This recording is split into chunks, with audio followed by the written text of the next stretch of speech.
Welkom by ons storie. Voordat ek julle die Tygerberg Gesinskerk storie vertel, wil ek dalk 'n baie belangrike vers deel wat in my hart is. Paulus sê in 1 Korintiërs 2 vers 2, ek het my voorgenem om met julle oor niks anders te praat nie, as oor Jesus as die Christus, en wel oor hom as die gekruisigde nie. En dit is wat in my hart borrel en resoneer, dat ons meer en meer van Jesus in ons lewe sal kry. En dit moet waar wees van ons gemeente, en in al ons gemeentes, dis waarna ons streef. Ek en Tanya het Tygerberg Gesinskerk geplant op 3 Februarie 2008.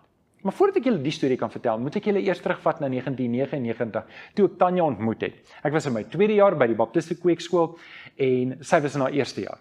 So, jy kan klaar hoor, Tanya het ook 'n teologiese graad, en sy doen ons kinders in ons sonnaskool, en dit is 'n groot voorreg om saam met haar te werk. Ek en Tanya het dadelik geklik, het verlief geraak, en ons het getrou op 2 Desember 2000. Van daar af het Bloemfontein Baptiste Kerk ons beroep en was ons in Bloemfontein Baptiste Kerk van 2002 tot by 2007, waar ons die voorreg gehad het om saam met Dominee Jakob te bou in 'n gemeente. Nou, die Here het vir Dominee Jakob geseën, toe hy die gemeente geplant het in 1991, was hulle net 'n handjievol. En die gemeente het gegroei, toe ons daar weg is in 2007, was daar oor die 4000 mense wat die gemeente bygewoon het. En ons was net 2 predikante, is eintlik 'n wonderwerkstorie van wat die Here gedoen het, deur 2 gewone mense. Die droom om Tygerberg Gesinskerk te kom plant het in Durbanville, het reeds begin in 2001, nog voordat ek en Tanya Bloemfontein toe gegaan het. In 2001 het Parow Baptiste Kerk ons gevra om hier te kom werk, en ons het vir 3 weke verskriklik hard gewerk in die gemeente, maar hulle het ons toe nie beroep nie.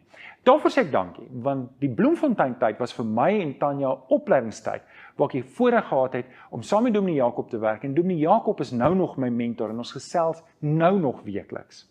So, die Tygerberg Gesinskerk storie. Ons het die eerste byeenkoms gehad in Januarie 2008, en daar was omtrent 10 volwassenes in die diens met 4 kinders, en ons het 'n Bybelstudie gehad, en ons het daar die gemeente begin. En dit was eintlik 'n wonderlike tyd van ons lewe. Ons was verskriklik bang, ons het nie geweet of dit gaan werk nie, maar oor tyd het die Here mense bygevoeg, en die gemeente het bly groei.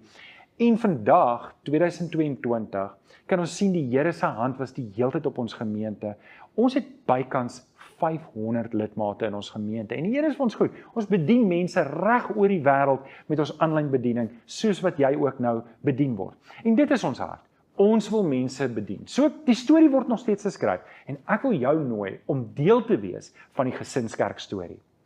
In die volgende hoofstuk gaan ons kyk na ons teologiese beginsels. En hierdie is belangrik, want jou teologiese beginsels wys dat jy woordvas is.